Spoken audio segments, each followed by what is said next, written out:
Inclusión Radical.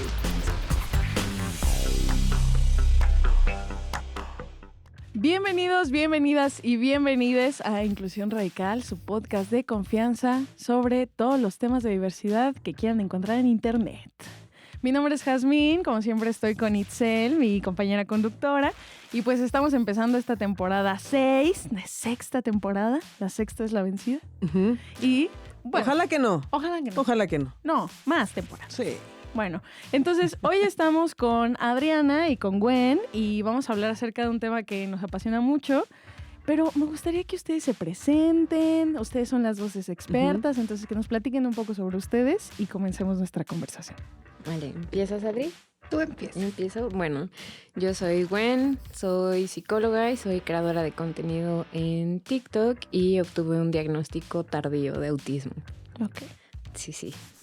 Yo soy Adriana, soy autista, TDA, sinestésica. También obtuve mi diagnóstico tardío hace 2 años. Soy creadora de Nosotros en el Espectro, igual contenido en internet. Súper. Bueno, pues en este episodio hablaremos un poco acerca de específicamente de las mujeres en el espectro autista. Entonces, antes que nada, vamos con nuestra cápsula animada. ¿Qué es lo primero que pasa por tu mente cuando escuchas la palabra autista? A menos que hables italiano y sepas que autista en este idioma significa conductor, la imagen de un automóvil a toda velocidad probablemente se reemplazaría con los prejuicios más comunes. Déjame adivinar. Niño genio que desafía todas las expectativas de la sociedad y nos enseña una lección valiosa sobre la vida. Forrest Gump, Rain Man, o tal vez la clásica imagen del rompecabezas que encierra una infancia que llora. Todos estos clichés replican una visión capacitista y limitada sobre el autismo, que recientemente, y gracias al trabajo de muchos activistas, se ha transformado en una mirada más plural que nos enseña que en el autismo no hay blanco y negro, sino un espectro que va más allá de los estereotipos.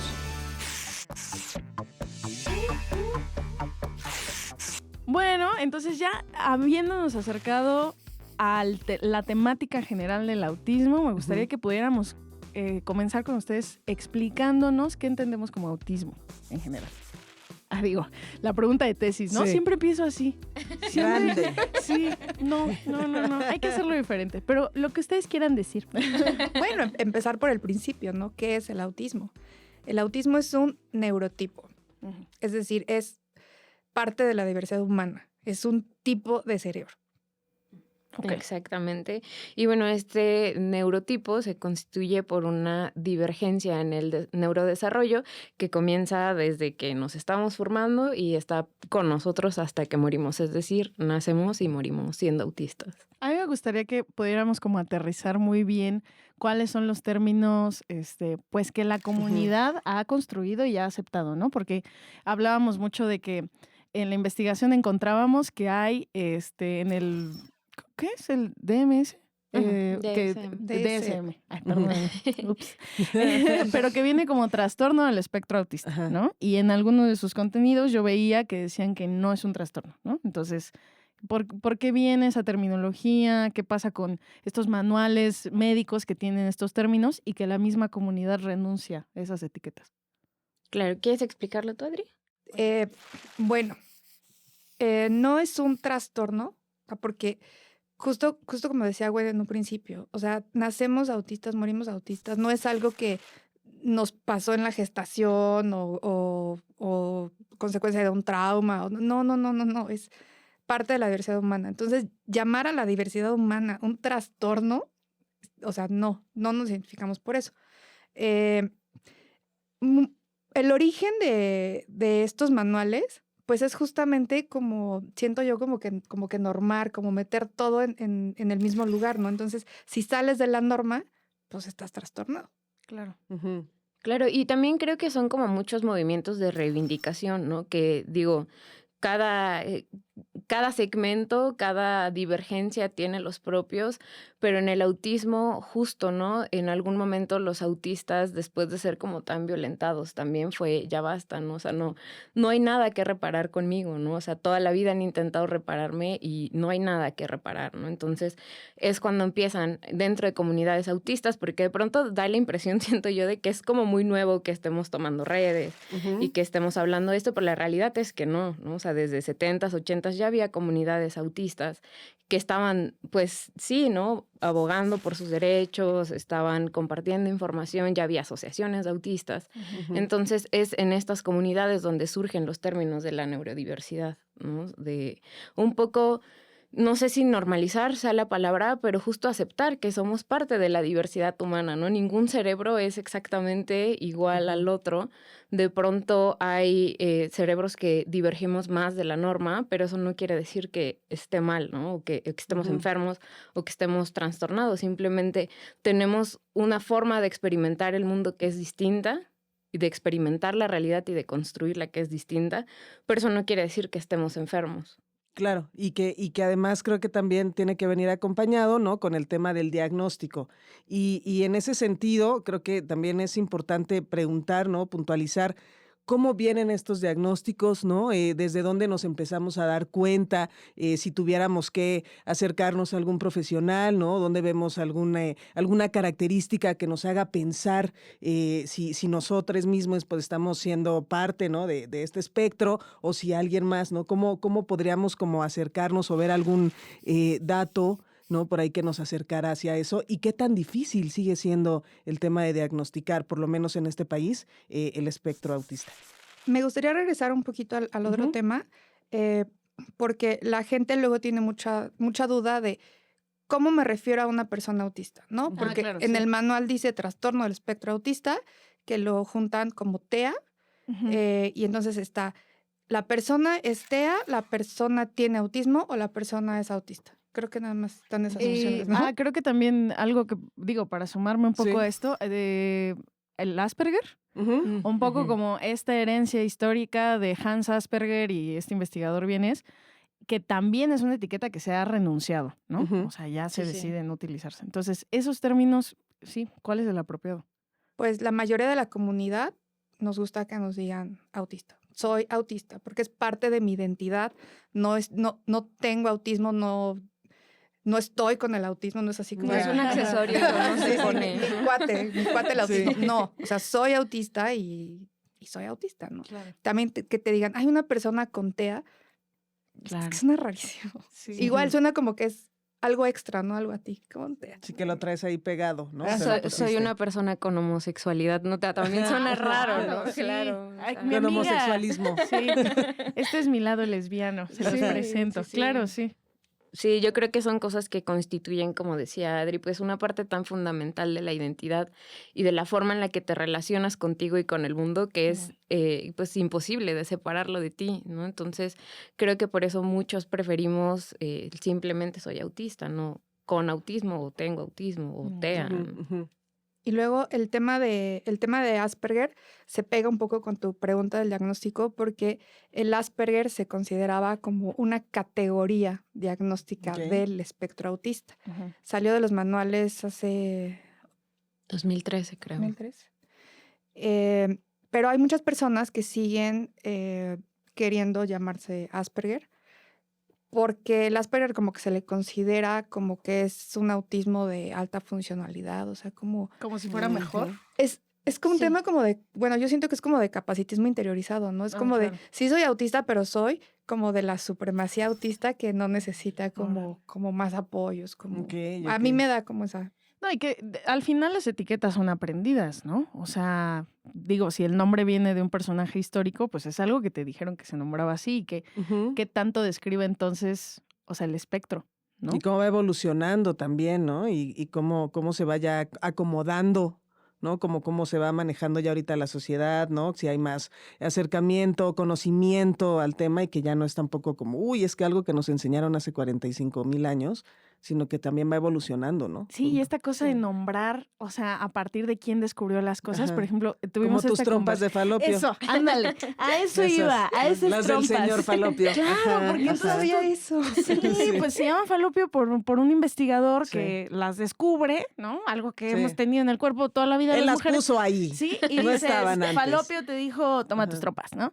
Y pues ya uno pensaba que era como un elefantito o algo así, no sé, o sea, hay una herencia histórica de los nombres Ujú. y siento que también Hans Asperger tiene una historia turbia, ¿no? Entonces, Sí, violenta. pienso particularmente en la comunidad autista y en todos estos símbolos impuestos. ¿Por qué también se renuncia, así como renunciamos a ciertos nombres, a las figuras como el rompecabezas o el color azul, ¿no? Que mucha gente las asocia. ¿Por Sí. qué renunciar a ellas? Uy, pues creo que por lo mismo tienen un trasfondo sumamente capacitista, estigmatizante. Y sí, o sea, por ejemplo, el primer logo fue de la National Autistic Society, de una asociación de Reino Unido. Y bueno, la persona que diseñó el logo era padre de un niño autista y era una pieza de rompecabezas verde y dentro había un niño llorando. Justo para reflejar que era algo pues de lo que sufrimos, algo que padecemos y no solamente nosotros, sino también las familias, ¿no? Órale. La pieza de rompecabezas, pues justo y de lo que hablabas también desde una cuestión histórica, ¿no? Hans Asperger lo que decía o la forma en la que él separaba, porque bueno, sabemos que él era nazi, entonces él lo que hacía es que separaba a los niños, ¿no? Por eso se llaman los niños de Asperger, porque los niños que se salvaban de ser exterminados eran justo estos autistas funcionales que sí podrían como de alguna manera integrarse o ser útiles para la sociedad en aquellos momentos, y todos los que no eran los que, suena muy feo, pero se desechaban, ¿no? Órale. Entonces, desde ahí viene, ¿no? Y entonces algo que se creía ya desde ese entonces era que a estos niños lo que les hacía falta era una pieza, ¿no? Era algo que les Claro. faltaba para poder ser, pues, personas, Ujú, ¿no? ujú. Pero a través del entrenamiento y demás, pues, podrían ser considerados ciudadanos, ¿no? Ciudadanos. Entonces, de ahí viene el concepto, siento yo, de la pieza del rompecabezas, ¿no? Se ve como una condición enigmática, algo que se tiene que resolver, que nos falta como una pieza para tener, pues sí, ¿no? El panorama ujú. completo. Sí, Y- estás completo. Sí, y ha ido evolucionando, ¿no? Después al lacito, al puzzle azul, y que también se creía que era pues mayormente de hombres, ¿no? También hay un sesgo de género y una discriminación hacia nosotros también como pues muy marcada, y por eso el color azul, ¿no? Y el azul también dicen que es porque representa el mar. Entonces, que las personas autistas somos a veces muy calmadas y luego somos una tormenta. Azul Mm. como el mar. Ah, sí, y se puede cantar. Pero Sí, no. hoy sí ya existen otros elementos, existen otras formas como de relacionarse, ¿no? Cuéntanos un poquito. Ahorita lo traes, por ejemplo, ¿no? Aquí en la sudadera, el tema este del infinito y que va también conectado con el dorado, si nos cuentas un poquito ahí. O sea, el infinito representa, bueno, el infinito con los colores, la diversidad dentro de nosotros mismos, ¿no? De hecho, el infinito de colores no solo habla del autismo, habla en general de las neurodivergencias, porque pues es toda la diversidad. Y además, en el autismo lo acompañamos del infinito dorado, porque el dorado, bueno, el oro en la tabla periódica es aurum, AU, de autismo, entonces, Ah, ajá, por el oro. Mira. Wow. Entonces somos dorados. Eso tiene más sentido. Sí, tiene más sentido, claro. Y les representa, ¿no? Igual y Sí. alguien no lo vino a imponer y entonces desde ahí hacer una carga estereotípica, ¿no? Que vaya ahí trayendo todas estas consecuencias que afuera, insisto yo un poco, la sociedad no lo visibilizamos como tal y no lo hacemos parte, ¿no? Que creo que también de repente lo que sucede es como cuando no entendemos algo, y por eso la importancia de este programa y por eso nos encanta que estén aquí, para entenderlo, para asimilarlo y hacerlo parte y que podamos entonces ahora sí que convivir, ¿no? Entre todos y darnos ese apoyo y ese respeto, ¿no? Que también se merecen y no dejarlos allá en una cajita de un niño llorando, ¿no? De que sea capacitista, etcétera. Entonces, Justo en eso me gustaría que pudiéramos profundizar un poco más en el sesgo de género que comentas. O sea, ¿cuál ha sido su experiencia, ustedes dos, como mujeres autistas, al encontrar el diagnóstico? O sea, ¿cuáles son esos obstáculos? Porque pues sí, o sea, miren, Itzel y yo hablamos mucho acerca de que tenemos mucho que aprender. Y siento que también en ese proceso como que uno dice, ay, uy, pues yo tenía la idea de que el autismo era de cierta manera y que solo, por ejemplo, que solo había hombres autistas, ¿no? Exacto, exacto. O que la gran mayoría eran solamente hombres. Y el estereotipo, de nuevo, volvemos a eso. Pero ¿cuál ha sido su experiencia? Ok, pues bueno, en mi caso, yo lo descubrí cuando tenía como 26 años, más o menos, ¿no? Les comentaba pues que yo estuve en psiquiatría desde muy chiquita, ¿no? Yo creo que 15, 16, y ya a esa edad yo ya llevaba como un historial largo de estar en terapias psicológicas, pues desde muy niña, porque siempre había algo, ¿no? O sea, como que no lo podían explicar los adultos en mi entorno, tampoco lo podía explicar yo, pero siempre había algo que a mí me impedía como relacionarme con otros niños, ¿no? Siempre.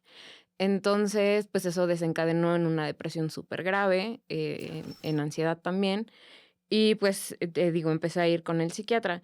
Yo en ese momento no lo supe y la verdad es muy difícil llegar como a la información correcta del autismo, ¿no? Normalmente en Google siempre lo que te aparece primero es pues súper capacitista, información que está desactualizada, que no tiene como fuentes muy confiables también. Entonces, pues sí, fue una búsqueda ahí a profundidad hasta que llegué a otras mujeres autistas que tenían más o menos mi rango de edad. Empecé a leer como su historia de vida. Y me di cuenta de que era mi historia, ¿sabes? O sea, como que era un factor que se repetía en muchas, ¿no? TCAs, depresiones, tratamientos farmacológicos que no habían funcionado, relaciones tormentosas, o sea, como que muchas cosas que de pronto empezaron a hacer sentido en mí. Entonces fue que empecé a buscar un especialista. Yo como que seguía... Para mí se sentía muy irreal, no sé si a ti te pasó, pero para mí se sentía como muy irreal, como es que no puede ser cierto que soy autista, o sea, no puede ser, yo necesito que alguien no me veo ayude, como el autista, sí, ¿no? Pero era como por un estigma como interiorizado. Sí, claro, completamente una idea errónea que yo tenía de lo que era el autismo, ¿no? Sí, necesitabas que alguien más te lo dijera. Sí, y aparte como que yo siento también que era como después de tanto tiempo, no puedo creer que nadie se haya dado cuenta, ¿no? O sea, como que no... Sí, aquí estuvo todo este tiempo. Sí, me impresiona mucho lo que dices de tu mamá viendo los archivos. O sea, los papás mexicanos, perdóname, mamá, yo te quiero mucho, pero también luego tienen esta actitud de, no, hija, toma agua. Te falta tomar agua. No es un problema, vete a dormir. No manches, o sea... Te dio el aire. Claro. Saliste sin suéter. Exacto, ¿no? Por andar descalzo, ya ves. ¿Qué es eso de ser? Sí, no. Aparte, primero me sales con que eres lesbiana y ahora que eres autista. Fíjate. No. Demasiado con qué cargar. Sí. Entonces, pues bueno, mi primera experiencia con un especialista fue muy mala, la verdad, ¿no? O sea, yo me acerqué con la universidad en la que yo estudié, tienen un centro de autismo, entonces se me hizo buena idea ir. Y cuando yo llegué, la persona que estaba haciendo la entrevista, o sea, para empezar, llegó súper tarde. En cuanto me vio así, me vio de arriba abajo. Y yo creo que ya desde ese momento él pensó, no es autista, ¿no? Entonces me metió como a un cubículo, haz de cuenta así. Me hizo como 3, 4 preguntas, que fue hasta qué grado de escolaridad tenía, si tenía pareja y si vivía de manera independiente de mis papás, ¿no? Y si tenía trabajo, eso me preguntó. Sí. Entonces, pues yo tengo un trabajo, tengo una pareja, vivo con mi pareja, estudié en la universidad. Entonces, cortó la entrevista y me dijo, no eres autista. Si fueras autista, primero no estarías teniendo esta conversación conmigo, para empezar. Segundo, no pudiste haber llegado a un grado como tan alto de escolaridad, al menos no sin apoyo, ¿no? Debiste haber estado en apoyos. No tendrías pareja y estarías viviendo con tus papás. Entonces, pues no. Parece ser que sí tienes algo, pero pues quién sabe qué sea. Pero autismo no es, ¿no? Dengue, una cosa ahí. Una cosa extraña. Si fueras autista rara, ya estarías muerta. Pero justo por eso nos hace falta la información, ¿no? Pero ese son profesionales de la salud, Es un profesional, Itzel. Tú y yo estamos, pues, mensas, pues. No poseemos la información. Pero que llegues con un profesional de la salud y te diga esas cosas. Sí, yo recuerdo que... violento, además. Súper violento, y recuerdo que salí como súper sacada de onda, súper desregulada aparte, pues porque ese día iba en ruta, le decimos en Cuernavaca, aquí no sé cómo le digan, pecero creo. Sí. Bueno, en una rutita iba yo, y me acuerdo que ese día yo dije, bueno, yo recuerdo que cuando venía a la escuela esto a mí me desregulaba muchísimo, voy a hacer la prueba, no me voy a poner audífonos, voy a ir así soportando el ruido.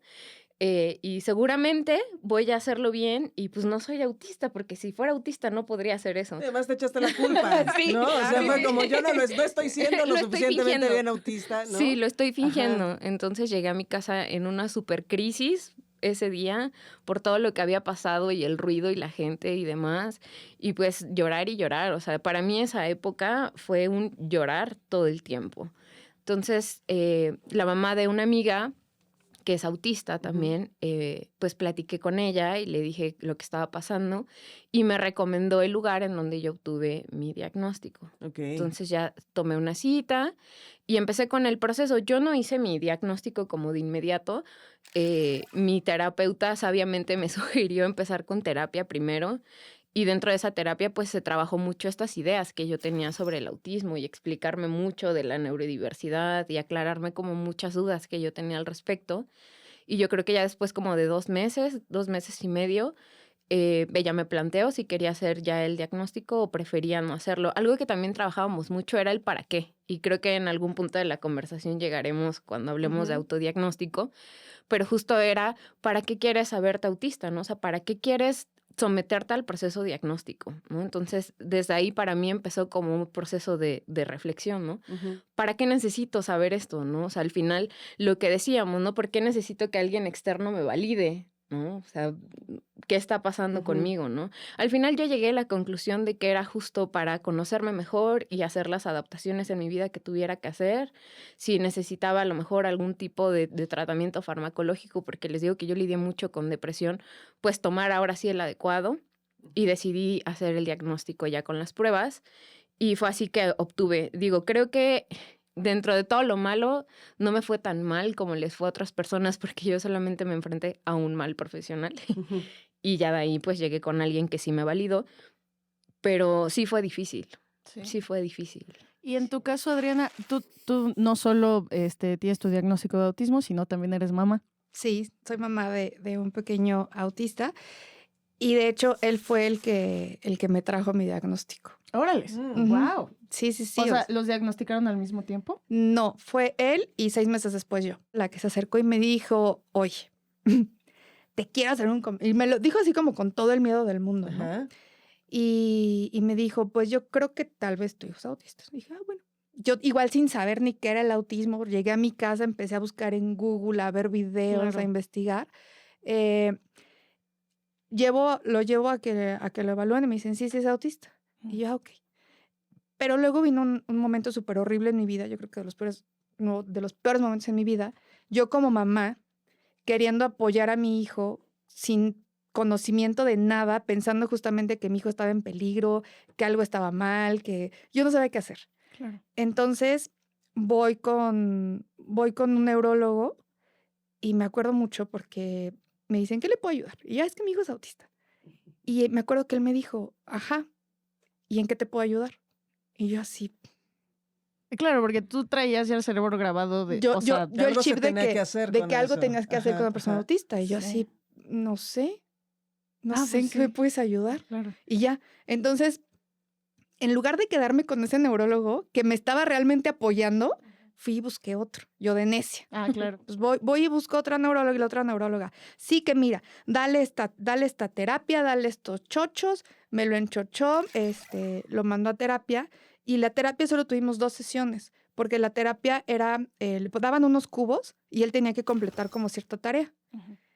Y lo tenía que completar. O sea, llegaba el punto en el que me decía, no, ¿sabes qué? Agárralo para que lo complete a fuerza. Así, a la fuerza. Y en la segunda le dije, mira, ¿sabes qué? Gracias. Gracias, pero ya no. Dije, ok, no sé qué es el autismo, pero sí sé qué es hacer algo a la fuerza. Esto no está bien. Esto no está bien. No hay forma que esto esté bien, ¿no? Entonces, a partir de ahí, porque me dio mucho bajón, empecé yo a investigar. Entré en hiperfoco durísimo, empecé a investigar, leer todo lo que pude y me pasó similar. Llegué a las mujeres autistas contando una historia, ahora sí por 2, porque igualito dije, ¿esta soy yo? Sí. Claro. ¿Esta soy yo? Yo tuve mucha suerte porque yo ya tenía mi red social, muy chiquita, ¿no? Entonces a través de la red social encontré un psicólogo que capacita psicólogos. para evaluaciones de autismo. Entonces le escribí a él y le dije, me pasa esto, ¿qué hago? Me dijo, ¿dónde estás? No, pues en tal lugar. Ah, mira, te recomiendo a ella. Y me mandó con una psicóloga. Órale. Y entonces la psicóloga, bien, todo bien, y o sea, tuve muchísima suerte porque no son así las historias regulares. Las historias regulares son de violencia, de un montón de diagnósticos erróneos. Y pues ya, me dijo, sí eres autista. Para mí, y lo digo abiertamente, ha sido el momento más importante de mi vida, más importante que ser mamá incluso. O sea, primero fue eso y luego ser mamá, porque fue como por fin, yo salí de ahí llorando de felicidad, porque por fin entendía por qué yo era como era y también no solo es que a lo largo de tu vida seas como el rarito en la escuela, no solo es eso, ojalá solo fuera eso. O sea, eres el rarito en la escuela, pero ser el rarito en la escuela o en la vida, en mi caso en la escuela, en mi familia, en donde sea que me parara yo era la rarita, implica que te discriminen, implica violencia. En edades más complejas, donde ya buscas la validación social, como en la adolescencia o en la adultez temprana, te implica exponerte a violencia, incluso violencia sexual, a parejas que te violentan. O sea, tú aguantas todo lo que tengas que aguantar para sentir que perteneces, porque has crecido toda tu vida sin pertenencia. Entonces, tú aguantas todo lo que tengas que aguantar. Y además viene otro punto muy importante, que durante toda tu vida, a mí así me pasó, durante toda mi vida, todo lo que yo hacía, decía, pensaba, quería, veía, casi, estaba mal. O sea, incluso mi forma de ver estaba mal, ¿no? ¿Y por qué me ves tanto? ¿Por qué ves menos? Porque todo estaba mal. Entonces también crecí como con esta invalidación a mí misma espantosa. Cuando tenía 28, porque además todas mis relaciones, no solo amorosas, sino de amistades, todos mis vínculos siempre se fracturaban en algún punto. Porque, pues, no sé, por muchas cosas que hoy entiendo, ¿no? Por muchos de mis rasgos autistas. Entonces, a los 28 dije, tienes que hacer algo por ti, porque te vas a quedar sola en la vida. Y no quiero quedarme sola en la vida, ¿no? Ay, qué fuerte. Entonces voy a terapia, yo sin saber que era autista, voy a terapia y le digo a la psicóloga, necesito que me arregles. Yo tengo algo mal. Toda la gente se aleja de mi vida. No sé qué es, pero necesito que me lo arregles. Estuve en terapia 5 años arreglándome sin saber que era autista. La psicóloga tampoco supo que era autista, tampoco, a pesar de todo, nunca ni por aquí le pasó. Sí. Entonces, el día que encuentro una explicación y el día que le puedo poner a mis malas conductas sociales un nombre, me cambió la vida. Me cambió la vida. Pude empezar a reconstruirme, a hacer las paces conmigo misma, a perdonarme todas las veces que me juzgué, que me señalé, que permití que me violentaran. O sea, ha sido un proceso duro, porque también es duro darte cuenta de toda la violencia que has recibido en tu vida por no saber quién eres, pero pues también te empiezas a sanar. A mí me gustaría que pudiéramos cerrar tal vez con algo que les gustaría comunicar a la gente que está viendo este episodio. Sabemos, por los espectadores de Inclusión Radical, que generalmente quien busca este contenido, en su mayoría son personas que están dudando si son personas autistas. Entonces, o personas que creen que sus hijos, hijes, son personas autistas. Entonces, ¿qué mensaje tendrían para ellas? No busquen, si quieren hacerse una evaluación ustedes o sus hijos, no pongan en Google, no busquen un psicólogo en Google, por favor. Acérquense a cualquier persona autista en internet, somos un montón, y pregúntenle a una persona autista, ¿a quién me recomiendas? Por favor. Porque Google les va a decir que tienen cáncer de dedo. Eso es lo que va a pasar. Le salió la tripa. Bueno, pues ese fue nuestro primer episodio de la 6ª temporada. Estamos muy contentas de haber empezado con ustedes. Sí. Muchas gracias. Sigan las redes de Adri, sigan las redes de Gwen. Si pueden hacernos ese recordatorio de sus arrobas para que la gente pueda informarse un poco más. Y pues ya. Yo estoy como Nosotros en el Espectro en todas las redes sociales. Yo estoy como Autistic Girls, Girls con 3 R's en Instagram, TikTok y Facebook. Justo, Girls. Muchas gracias. Muchas gracias por el espacio. Nos Gracias. vemos en la siguiente.